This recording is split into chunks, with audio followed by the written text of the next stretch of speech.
বলবো তো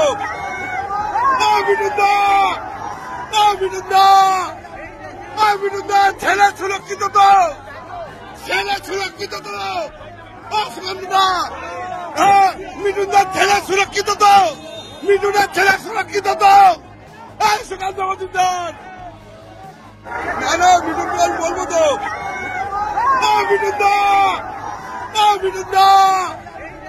মিঠুনদার ছেলে সুরক্ষিত তো, ছেলে সুরক্ষিত তো, মিঠুনদার ছেলে সুরক্ষিত তো, মিঠুনের ছেলে সুরক্ষিত তো, সুকান্ত মজুমদার। রামনবমী কেটে গিয়েছে, তবে রাজনৈতিক উত্তাপ মিটছে না। বারাসাতে রামনবমীর মিছিলে যোগ দিয়েছিলেন মহাগুরু মিঠুন চক্রবর্তী, আর সেই মিছিলেই এবার বড় ধাক্কা খেতে হলো তাকে। এমনিতেই রামনবমীর মিছিল উপলক্ষে সেখানে হাজার হাজার রাম ভক্তরা একত্রিত হয়েছিলেন। কিছু মানুষ এসেছিলেন মিঠুন চক্রবর্তীকে হয়তো সামনে থেকে দেখতে, কিন্তু সবকিছুর মধ্যেই আমজনতার তরফে উড়ে এলো এমন এক বড় প্রশ্ন, যা দিয়ে শুধু রীতিমতন ধাক্কা খেলেন অভিনেতা, শুধু তাই নয়, সঙ্গে রীতিমতন অস্বস্তিতে পড়লেন। ছেলে সুরক্ষিত তো? হ্যাঁ, ঠিকই শুনেছেন। এই প্রশ্নের সম্মুখীন হতে হয়েছে মিঠুন চক্রবর্তীকে, আর সেই মিছিলেই উপস্থিত ছিলেন সুকান্ত মজুমদার। 12 নম্বর জাতীয় সড়ক ধরে মিছিল সামান্য এগোতেই এক ব্যক্তির তরফে প্রশ্নটি উড়ে আসে, আর রীতিমতন তার দিকে তাকান সুকান্ত মজুমদারের পরই। কিন্তু তাতে কি, ব্যক্তি আবারও একই প্রশ্ন করে বসেন, ছেলে সুরক্ষিত তো? বারাসাতে রামনবমীর মিছিলে পুত্র মিমোর বিরুদ্ধে ওঠা ধর্ষণের অভিযোগ নিয়ে মিঠুন চক্রবর্তীকে খোঁচা খেতে হলো আমজনতার।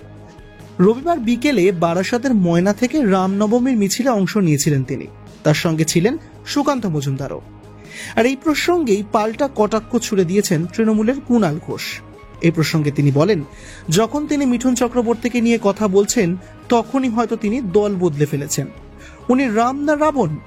রাবণের 10 মাথার মতন উনি 10 দল করে ফেলেছেন। আবারও সামনের বছর এই সময় দেখবেন হয়তো উনি আরেকটি দল করে ফেলেছেন। মিঠুনদা রামপন্থী না রাবণপন্থী এটা উনি নিজেই নিশ্চিত নন, ঠিক আছে।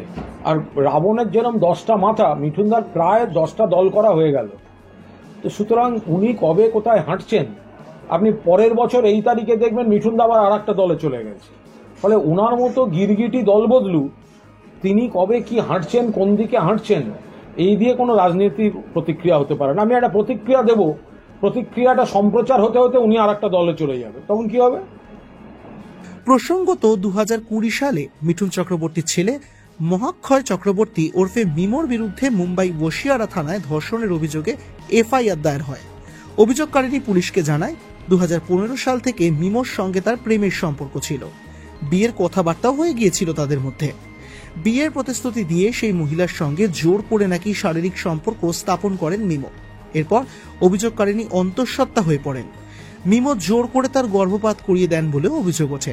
আর এই প্রসঙ্গে তৃণমূলের তরফে বরাবর অভিযোগ তোলা হয়, ছেলেকে বাঁচানোর জন্য আরএসএস এর কাছে মাথা নিচু করেছেন মিঠুন।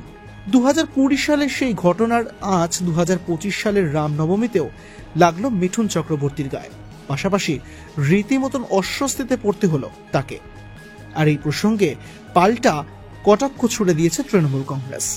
রামনবমীতেও কোথাও গিয়ে হালকা রাজনীতির লড়াই যেন লেগেই রইল পদ্ম শিবির এবং জোড়াফুল শিবিরের মধ্যে।